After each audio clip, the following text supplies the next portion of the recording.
Olá a todos, eu sou o professor Júlio César Rosa e Silva, professor da Faculdade de Medicina de Ribeirão Preto, e hoje nós vamos conversar um pouquinho sobre uma doença bastante enigmática, uma das principais causas de dor pélvica crônica de origem ginecológica, que é a endometriose. Vamos conversar um pouquinho sobre os aspectos mais diagnósticos de tratamento, que são mais importantes para o aluno de graduação. Endometriose é definida como a presença de tecido glandular ou estromal fora da cavidade endometrial. Então aqui a gente tem um exemplo de uma lesão superficial, negra, de endometriose peritoneal. É uma doença extremamente prevalente, acomete cerca de 10 até 15% da população feminina global. E quando a gente pega uma população um pouco mais específica, como pacientes com dor pélvica crônica ou mesmo infertilidade, essa prevalência pode atingir até 50%, 60% dessas mulheres. Os principais fatores de risco para essa doença são malformações uterinas, ciclos menstruais alterados, nuliparidade, menarca precoce, e ela atinge principalmente mulheres entre 20 e 40 anos. O uso de anticoncepcionais hormonais é discutível se teria um fator protetor ou não da evolução dessa doença.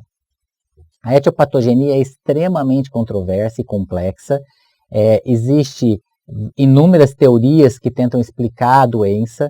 A teoria imunológica, a teoria do fluxo menstrual retrógrado, mais antiga, aumento de proliferação celular, uma série de mecanismos moleculares e celulares envolvidos na etiopatogenia da doença. Nós não vamos aqui aprofundar a respeito disso, porque não é o tema nem o foco principal da aula, mas existem inúmeras teorias e, muito provavelmente, tudo isso controlado geneticamente. O quadro clínico da paciente com endometriose é extremamente vasto, desde pacientes assintomáticas, cujo o achado da doença numa cirurgia ou quando investiga por uma outra causa, outra doença, a gente encontra a presença de endometriose. Então, são pacientes completamente assintomáticas e que a gente acha a doença na investigação por um outro fator. Mas o quadro clínico típico da paciente com endometriose é aquele quadro de uma dismenorreia, quer dizer, uma cólica menstrual muito, muito acentuada, incapacitante, progressiva, que acaba evoluindo para um quadro de dispareunia, de dor pélvica acíclica, associado a sintomas ou não de acometimento de órgãos de tecidos adjacentes. Então, quando acomete o intestino, você pode ter dor evacuatória, sangramento nas fezes. Quando acomete a bexiga, você pode ter dor miccional, pode ter sangramento na urina, e, além disso, associado à infertilidade, que em 50% dos casos de paciente com endometriose está presente. Não é um quadro clínico extremamente vasto, nem todas as pacientes apresentam esse quadro clínico completo, muitas apresentam somente dismenorreia, ou somente dispareunia, ou somente infertilidade, mas o quadro clínico típico é comprometido por todos esses sintomas. E existe uma coisa muito clara para a gente, que não existe uma correlação fidedigna entre o quadro clínico da paciente e o estadio da doença. Muitas vezes você encontra pacientes com estadios iniciais da doença com um quadro clínico extremamente exuberante e acentuado. E muitas vezes você pega paciente com o estadio da doença avançado, mas com um quadro clínico bastante frustro. Então não existe essa correlação. Até por conta desse quadro clínico extremamente vasto e diferenciado, a gente tem um certo atraso nesse diagnóstico dessa doença, que varia de acordo com os estados. Os estudos aí mostram até 14 anos de atraso no diagnóstico no estudo australiano e em torno de 7 anos no estudo brasileiro. Então é uma doença até certo ponto negligenciada, principalmente no seu início, o que acaba provocando um atraso diagnóstico muito significativo e, obviamente, um comprometimento da qualidade de vida e um sofrimento desnecessário, muitas vezes, às suas portadoras. O diagnóstico ele é eminentemente clínico, Então, com a suspeita clínica da paciente que tem aquele quadro clínico típico que eu falei para vocês, de dismenorreia, dispareunia, dor acíclica, dor evacuatória ou dor urinária associada à infertilidade ou não, a gente faz um quadro de suspeição da paciente. Então, a gente forma um grupo de pacientes que a gente tem uma suspeita clínica forte de que a paciente seja portadora da doença. Então, o diagnóstico clínico, apesar de muito variável, como eu já disse para vocês, é de fortemente suspeita para a paciente ter ou não ter a doença. Esse estudo mostra claramente para a gente um grupo de pacientes com endometriose, todas com dor pélvica crônica, que tinham endometriose ou não, em que os sintomas de dispareunia, dismenorreia e infertilidade, apesar de um pouco variável de grupo para grupo, ele é extremamente presente nos dois grupos, tanto de pacientes com endometriose como sem endometriose. Bom, e a gente sabe que quando a gente dá esse diagnóstico para a paciente de endometriose, a paciente exerce um fator de estresse psicológico muito intenso na paciente. Esse é um estudo publicado há alguns anos, mostrando o comprometimento psicológico quando você dá esse diagnóstico de endometriose para a paciente. A paciente vai para as redes sociais, ela vai buscar informação a respeito do que é essa doença e muitas vezes encontra quadros graves da doença que acabam comprometendo psicologicamente essa paciente. Então a gente precisa tomar muito cuidado quando a gente dá esse diagnóstico para a paciente, porque você pode estar comprometendo a qualidade de vida dessa paciente, dando um diagnóstico que muitas vezes não é verdadeiro. Bom, depois da anamnese, que você forma um grupo de pacientes que tenha fortemente suspeita de que tem a doença, você vai fazer o exame físico. E muitas vezes o exame físico ajuda, principalmente quando você está diante de uma paciente que tem uma doença avançada, onde o exame físico pode te ajudar, fazendo toque, evidenciando massas anexiais, fazendo um toque, nodulação de fundo de saco posterior, útero fixo, anexos uterinos fixos. Isso pode ser uma suspeita de que a paciente tem a doença avançada, endometriose avançada.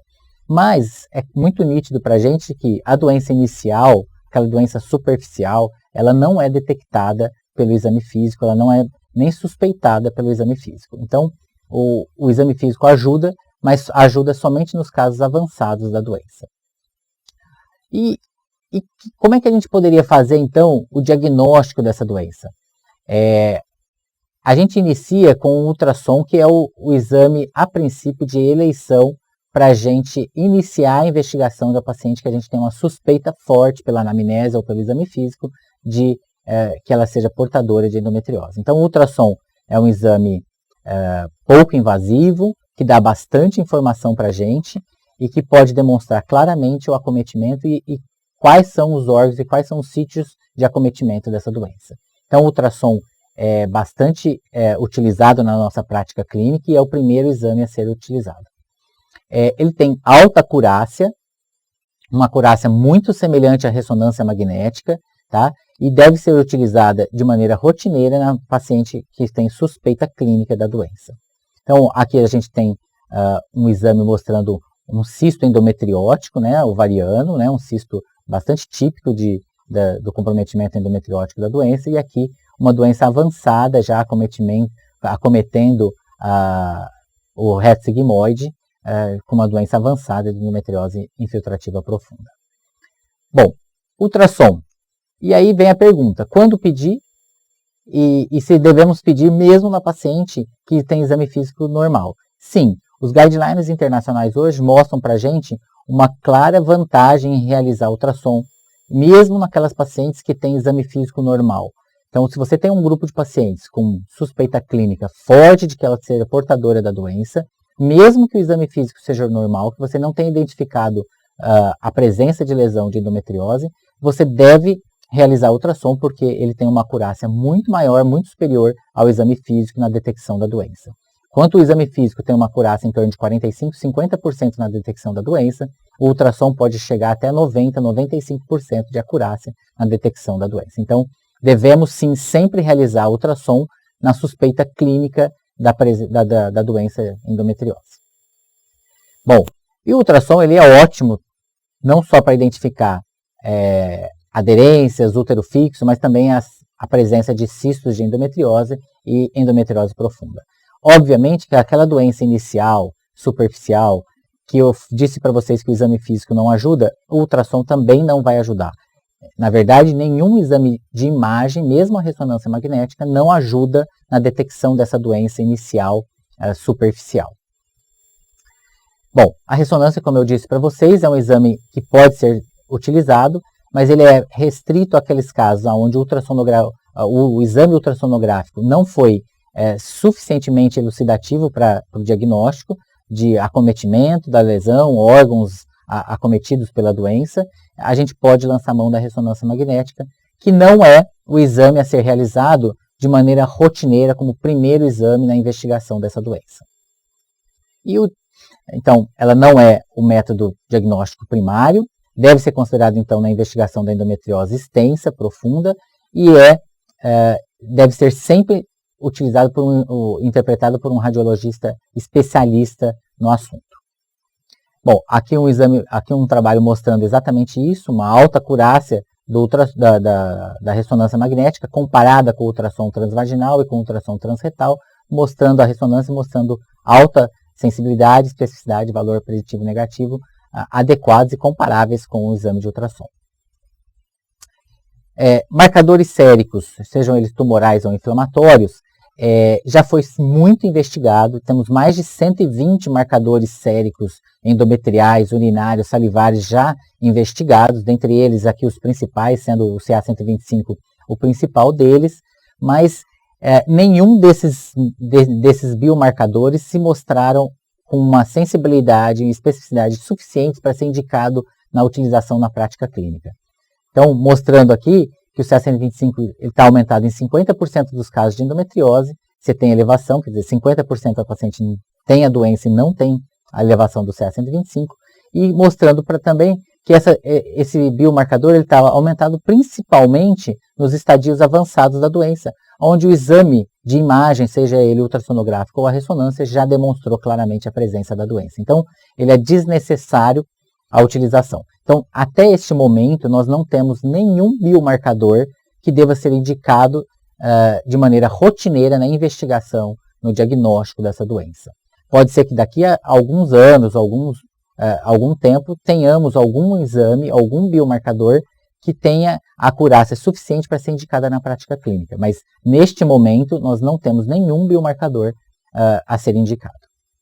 E aí, o diagnóstico definitivo da presença da doença, que é feito pela cirurgia, de preferencialmente a laparoscopia. Aqui temos alguns exemplos, né, de doença superficial, enegrecida, aqui outro exemplo, doença profunda endometriótica acometendo aqui fundo de saco posterior, e aqui uma lesão endometriótica, um cisto ovariano de endometriose. Então, mostrando claramente que a laparoscopia é o padrão ouro no diagnóstico definitivo da doença. Ele não é necessário, a cirurgia não é necessária em 100% dos casos, muito pelo contrário, a tendência atual hoje é evitar a laparoscopia, principalmente do ponto de vista diagnóstico, mas o diagnóstico definitivo da doença, ele é feito pela laparoscopia e pelo anátomo patológico.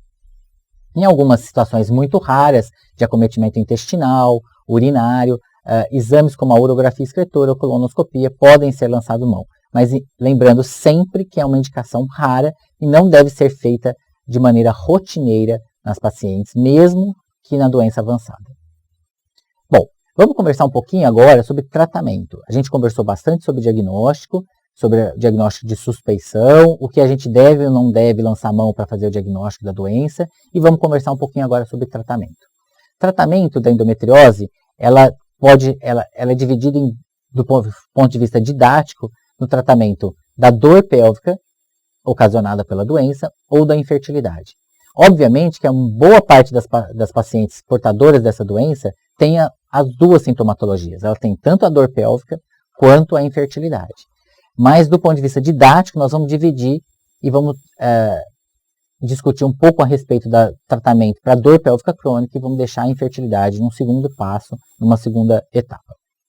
Então, tratando quais são as opções clínicas que temos para tratar a paciente com endometriose. Então, temos o análogo de NRH, temos contraceptivos hormonais combinados, contraceptivos exclusivamente de progestágenos orais ou injetáveis, nos quais estão o sistema intrauterino de levonorgestrel ou o implante de etonogestrel, e temos outras opções, outras possibilidades futuras que têm sido lançado mão mais recentemente como forma experimental de tratamento clínico para essa doença. Então, a primeira opção de tratamento que a gente tem aqui descrita na nossa aula é o análogo de NRH, que não é a nossa primeira linha de tratamento. Ela é hoje a segunda ou terceira linha de tratamento para a doença, para a endometriose. É uma substância que provoca um hipoestrogenismo intenso, porque ele bloqueia o eixo hipotálamo-hipófise ovariano, provocando um hipoestrogenismo intenso. Ele age se ligando ao receptor de GNRH de maneira mais duradoura, né? E, obviamente, se ele age provocando um hipoestrogenismo intenso, a endometriose é uma doença estrogênio dependente, acaba atrofiando ou hipotrofiando as lesões de endometriose. Então, ele tem um efeito bastante significativo no controle dos sintomas clínicos da doença, tá?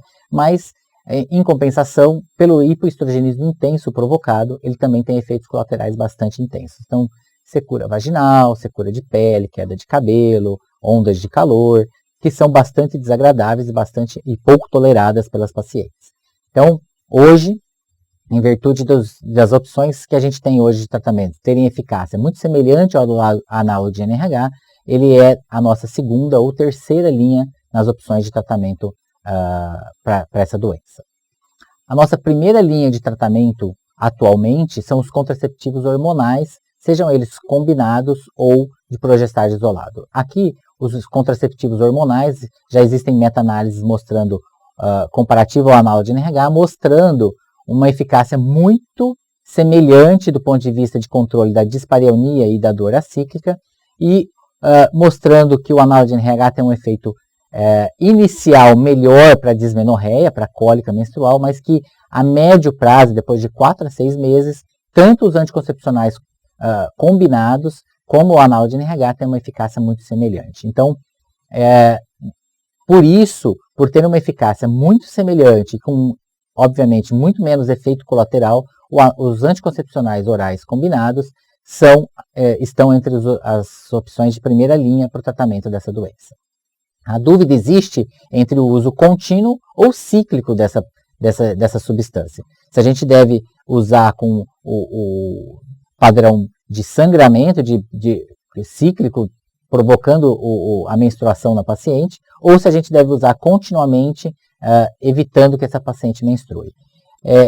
Isso é uma dúvida ainda na literatura, a gente ainda não tem dados suficientes para afirmar que o uso contínuo, induzindo a amenorreia na paciente, seja mais eficaz no controle dos sintomas da paciente, mas existe uma tendência muito forte de admitir que o uso contínuo seja superior no controle dos sintomas dessa doença.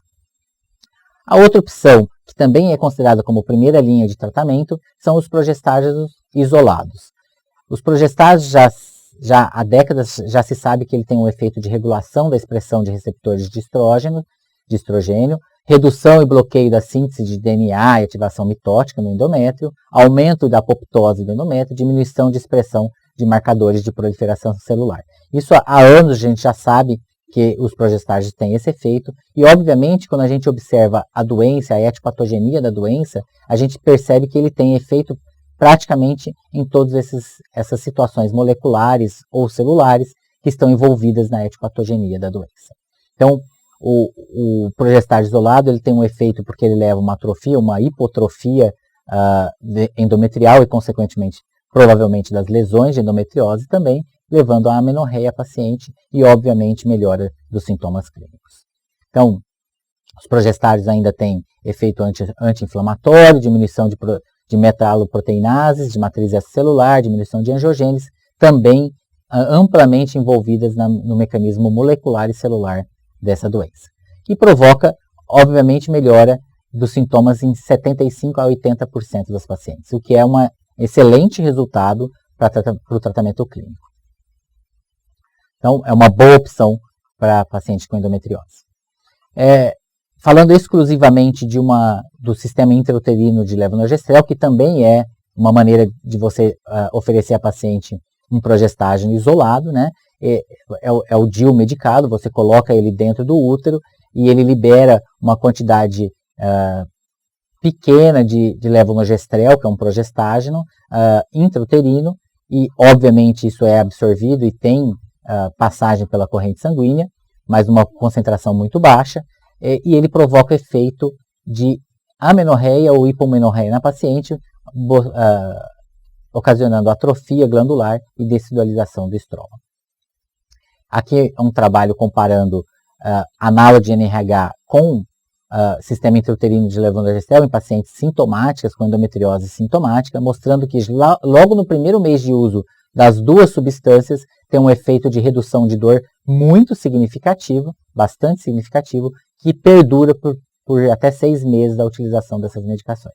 Mostrando então que ele tem uma eficácia muito semelhante ao análogo de NRH no controle de sintomas e tem uma eficácia bastante significativa e proveitosa para paciente com doença. Aqui mostrando um biomarcador, que é o CA125, mostrando uma diminuição da quantificação desse biomarcador, tanto nas pacientes usuárias de sistema intrauterino de levonorgestrel, quanto também nos análogos de NRH, bastante significativo.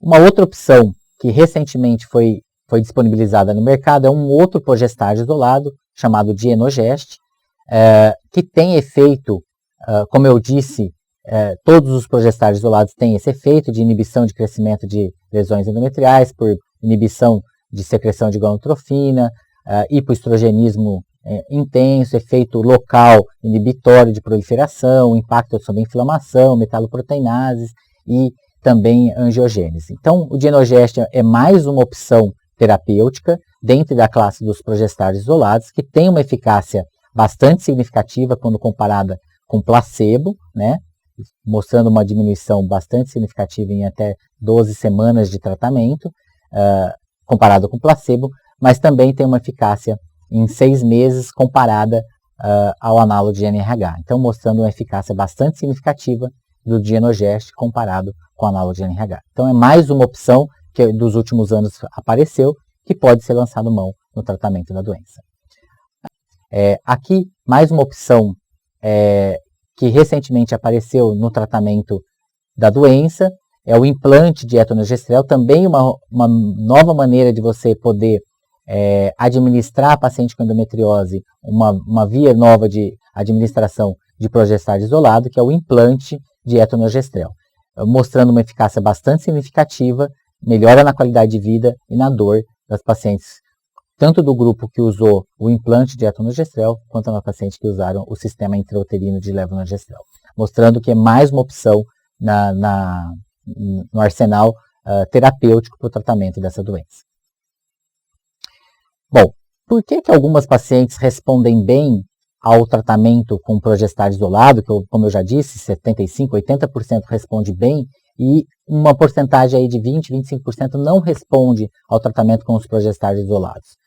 Muito provavelmente, esse estudo publicado recentemente, muito provavelmente porque as lesões de endometriose apresentam uma concentração de receptor de progestágeno muito diferente. Então aqui, esse estudo mostrou claramente para a gente que pacientes respondedoras que responderam bem ao tratamento com progestágeno isolado tinham uma concentração muito maior de receptor de progestágeno nas lesões do que aquelas pacientes que não responderam. Então, provavelmente, a falta de resposta clínica ao progestágeno isolado, no controle dos sintomas dessa doença, se deve à presença ou ausência ou a maior ou menor concentração desses receptores de progestágeno.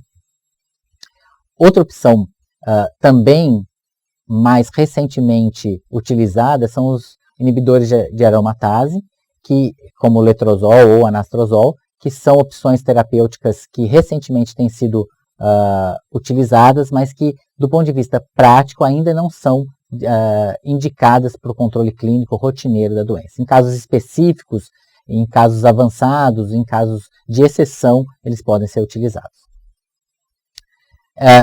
Também, mais recentemente, uma droga que é um análogo de NRH de administração oral, o Elagolix, foi publicado recentemente numa revista de grande impacto, um estudo comparando esse análogo oral, que é o Elagolix, com doses variadas ou com placebo, mostrando uma eficácia bastante significativa no controle dos sintomas dessas pacientes, tanto de dismenorreia quanto de dor pélvica não menstrual nas pacientes usuárias dessa medicação. Então, é mais uma opção, essa é uma opção que saiu recentemente no mercado, mas que ainda não está disponível no Brasil. Bom, a gente observou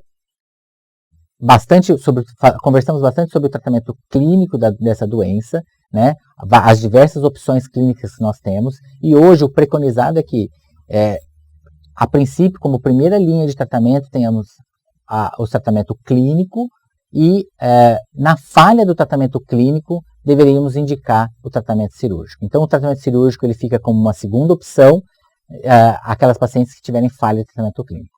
Mas em algumas outras situações, o tratamento cirúrgico pode ser discutido mesmo antes de instituirmos um tratamento clínico. Então,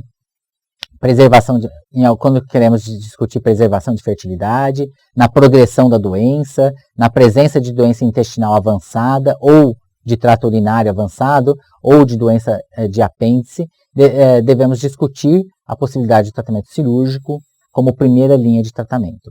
Mas, de antemão, na grande maioria dos casos, o tratamento cirúrgico ele vai ser utilizado na falha do tratamento clínico.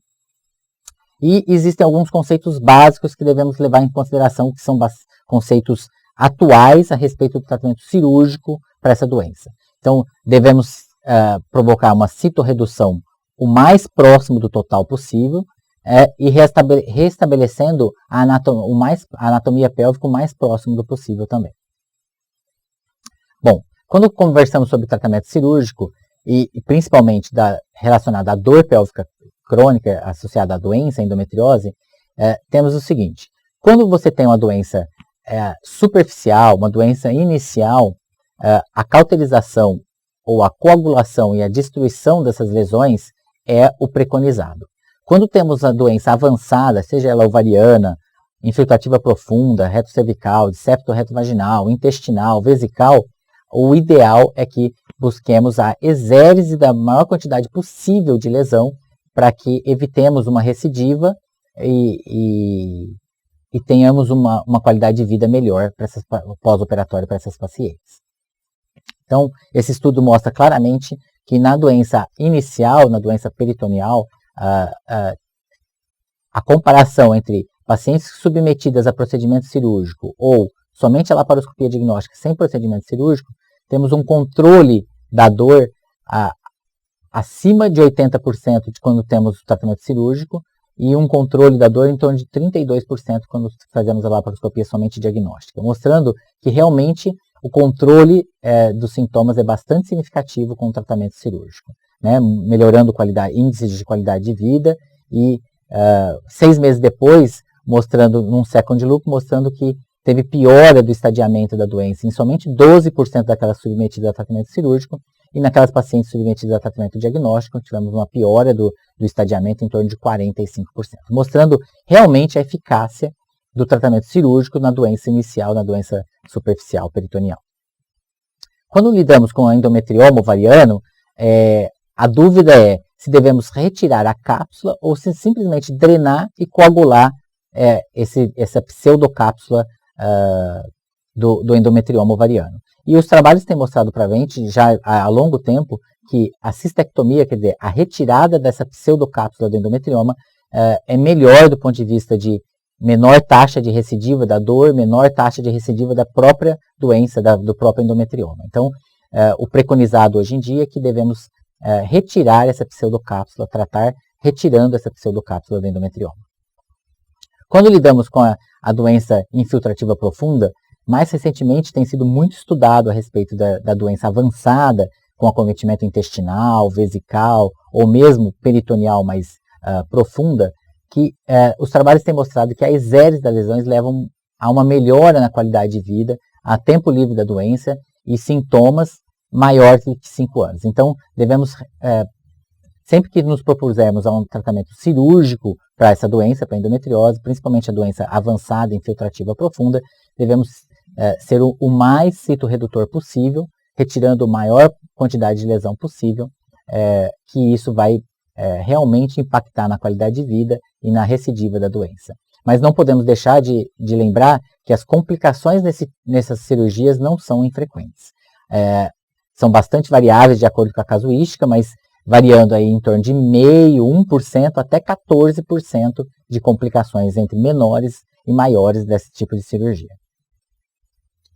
Então, é exatamente isso, né, mostrando o quanto o tratamento cirúrgico para a doença tem impactado nos custos de saúde nos Estados Unidos, né, e mostrando também a comparação entre a eficácia do tratamento clínico e cirúrgico.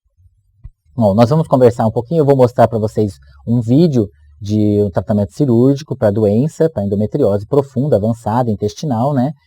Então aqui a gente tem o útero, aqui a bexiga, a gente pode observar bastante aderência, o fundo de saco posterior completamente obliterado pela doença, aderência, a gente não consegue ter acesso aos ovários, né, nem direito nem esquerdo, nem ao retroperitônio aqui.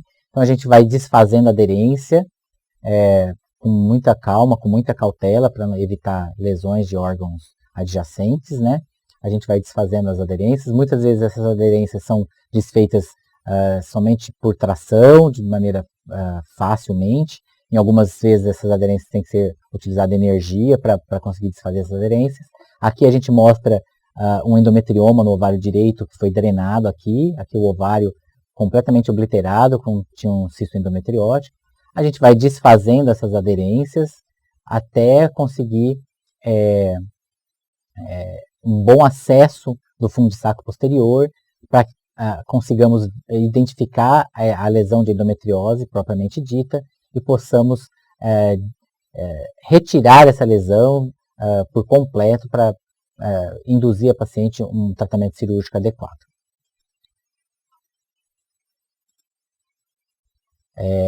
Vamos desfazendo essas aderências, expondo a anatomia perfeita. Aqui temos o ovário esquerdo, né?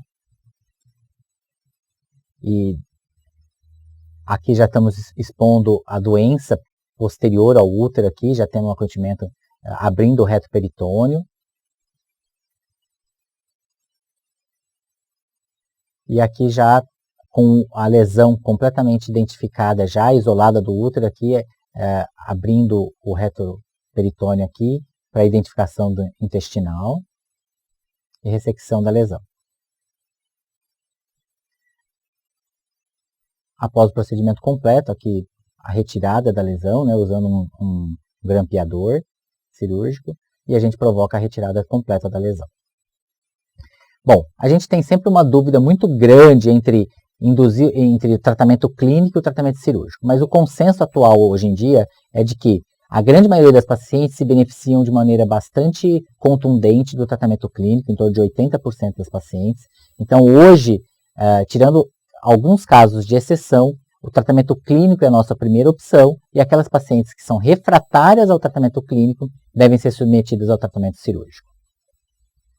Tratamento clínico, então, a paciente devemos sempre associar ao tratamento medicamentoso hormonal uma atividade física regular e não extenuante, que já tem um efeito bastante demonstrado de benefício para a paciente com endometriose, no controle e melhora da qualidade de vida, hábito alimentar mais saudável, técnicas de relaxamento, mudança no estilo de vida, analgesia efetiva. Não podemos esquecer que essa paciente tem um quadro de dor crônica, então a gente precisa, além do tratamento hormonal, fazer uma analgesia bastante efetiva para essas pacientes, né?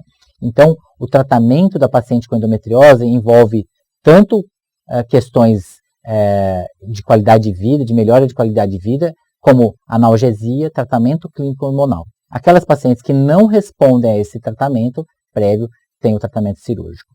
E até então, a gente tinha uma discussão muito intensa sobre o impacto que essa doença provocava sobre a fertilidade das pacientes. Então, é muito claro para a gente o impacto na fertilidade dessa paciente, provocando infertilidade em 50%, 60% das portadoras de endometriose. E admitia-se que a paciente que tinha endometriose tinha dificuldade de engravidar, mas a partir do momento em que ela engravidava, ela levaria uma gestação sem complicações, sem intercorrências. E a gente já sabe que isso não é verdade. Estudos observacionais mais recentes têm demonstrado claramente para a gente complicações ginecológicas e não ginecológicas associadas a essa doença endometriose. Então, pacientes com trabalho de parto pré-termo, placenta prévia, descolamento prematuro de placenta, hipertensão gestacional, parto cesárea, lesão, possibilidade de esterectomia e de lesão de bexiga e hemiperitônio, bastante mais frequente no grupo de pacientes com endometriose do que nas pacientes que não têm essa doença. Então, o que a gente imaginava que a dificuldade do paciente com endometriose era simplesmente engravidar e a partir daí levaria uma gestação sem intercorrências, isso a gente já sabe atualmente que não é verdade. Então, essas pacientes com endometriose têm um impacto obstétrico nos desfechos obstétricos bastante significativos. E um recente estudo publicado demonstra que esses desfechos obstétricos eles são realmente presentes na paciente com endometriose, mas que o tratamento cirúrgico, a retirada das lesões, principalmente nas lesões profundas, não demonstrou uma eficácia no sentido de prevenir o aparecimento desses desfechos obstétricos desfavoráveis. Então, a placenta prévia continuou bem mais frequente no grupo com endometriose, descolamentos de placenta, placenta prévia, perda sanguínea, são muito mais evidentes, hipertensão gestacional são muito mais evidentes no grupo com a doença, com endometriose, do que, mesmo tratada cirurgicamente, do que nas pacientes sem a doença.